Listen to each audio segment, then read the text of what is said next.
Warning, these three harmless beliefs are probably sabotaging your daily sales and keeping you stuck on social media. I can't wait to dive into these. They are going to blow your mind and also help you know exactly what is happening and what you can do to fix it.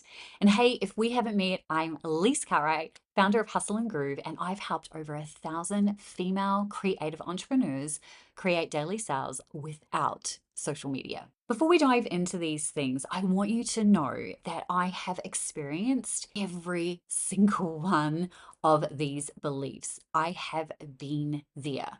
I had the exact same ideas, thoughts before I figured out how to get out of this. So let's dive in to mistake number one. Believing you need a huge email list or that email is just too techy and you can't do it. And I totally get this because we are not taught about email marketing, right? It's not like we learn this at school. It's not like we learn this if we go on to continuing education, unless we're specifically going into something like that. But hey, if you're in your 40s like I am, then we never learned any of that stuff. So it's normal to feel this way.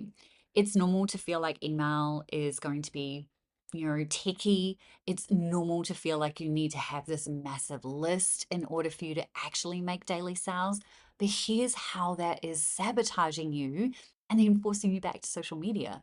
Because if you feel that and if you think that, then it's natural that you're just like, well, it's easier to do things on social media. But is it really?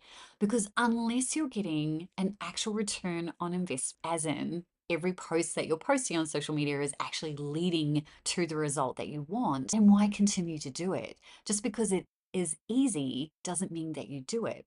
Instead, you can reframe how you might be thinking about email marketing or sending emails or thinking that you need this massive list. It's more about keeping things simple. Another way to frame that is, how could this actually be easy? How could I make this fun? And that really comes down to the tool that you use. Now, I personally use Kit and I've been using Kit since 2014, and I am so glad I did because Kit, formerly ConvertKit, have done some amazing things over the past few years that simplify the whole entire email marketing process. They've even gone so far as to make an entire creator network that allows you to get subscribers without really doing anything other than writing an email. How great is that? So simple. So I have about 5 to 10 people join my email every single day just from the creator network. And that's just from people who are using Kit. That isn't even from people outside of that. So you can reframe this to be, instead, how can this be simple? And it's quality over quantity.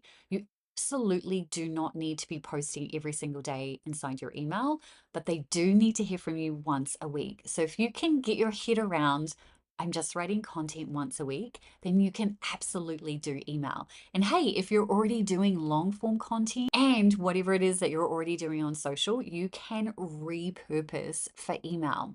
This is a conversation that I have all the time with my members, particularly those who are so caught up in the social media rat race that they can't even think about social media. But when I reframed it, I was like, why don't you just take what you're doing on social media and replicate it on your email? You don't even really need to change it. And light bulb after light bulb went off. So I wanted to share that because if you're in the same boat, that's exactly what you can do right now. Which leads me into mistake number two, thinking that writing emails is hard or that you don't have enough content to share. I know for a fact that if you're watching this video, that you do have content and that writing is actually easy, particularly if you're doing anything on social media right now, right? Anything that you do on social media, you can replicate directly in your emails. It does not need to be any different. In fact, the way that you're writing on social media is probably perfect for your email. Again, I have so many conversations with my members on Voxer Coaching Day around this very topic. They think that they have to approach their emails differently. And then when I let them know that they don't, that they just get to be themselves, it becomes so much simpler and so much easier. So if you're sitting there thinking, oh, I don't know what to write on my emails, like I don't actually know what I'm going to say, or I have zero content to share, I would challenge you to go back over the last 30 days of social media posts and replicate those in your email. Yes, you may have to combine your carousel posts into one email. Or, you know what? You could literally share that out as well. There is no right or wrong way to approach your email. If you want to write short, quick emails just like you do on social media, fine, totally fine. Do you want to write more longer posts and share that in your emails? You can do that too. There is no right or wrong way. The only way is your way. The best way for you to write your emails is the way that you actually write. Because at the end of the day, authenticity wins, right? We want to connect with a human being. Yes, you can use AI to help you with this, but honestly, if you're already doing the writing component on your social media right now, this is easy. And if you already have long form content, even easier, right? Don't make this hard. But know this, email has a much higher open rate and conversion rate than any social media platform. So keep that in mind when you're thinking about this. Now, if you're struggling with what to actually say, I do actually have a training called the Story Bank Method.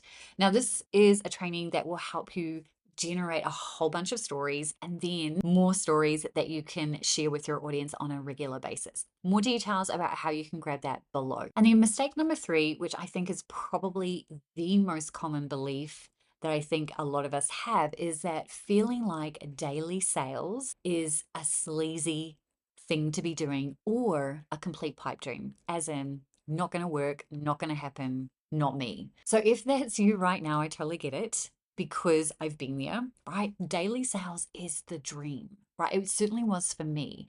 I had this idea that I was just like, if I could just make one sale a day, then I could easily replicate that. And that's always how I've approached things, is to break things down into really simple, approachable things rather than trying to go, oh, how am I going to make this much money this month?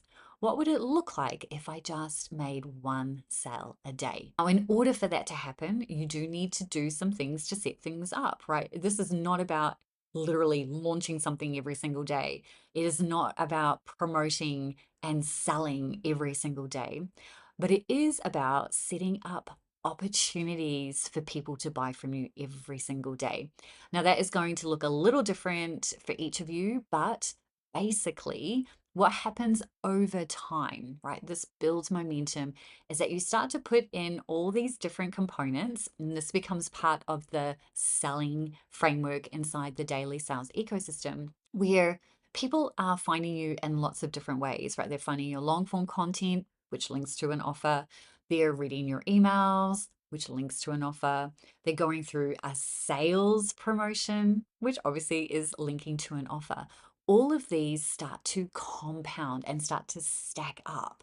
And that's how you start to make daily sales. And this is why it's not so much about it being sleazy or slimy or a pipe dream. It's about the fact that ethical daily selling is about consistent value and invitations, right? We are never presenting something to someone who hasn't first hand raised and said, yes, I want more information about that. Now, that means you need to have segmentation, tagging, all of these things, and you need to know your audience pretty well.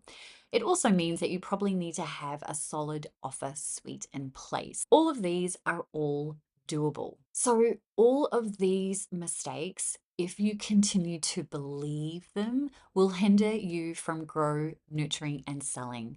And if you really truly want to make daily sales, you've got to break through and reframe everything that we've just talked about. And the simplest way to do that is to use what I call the nurture and sell framework inside your emails. Now, I have an entire training on this. You'll find that below. But basically, nurture and sell is all about storytelling bridging, and call to actions. It's a very, very simple framework that you can literally use inside every single email. It doesn't just have to be when you're running a promotion. You can use this with every email that you send out, because there are some variations that allow this to be a direct call to action or a soft sell, depending on what it is that you're looking to do. So you can check out that in the details below. And the next video that's coming up on your screen right now, I'm going to share my proven framework for making daily sales without social media. I'll see you there.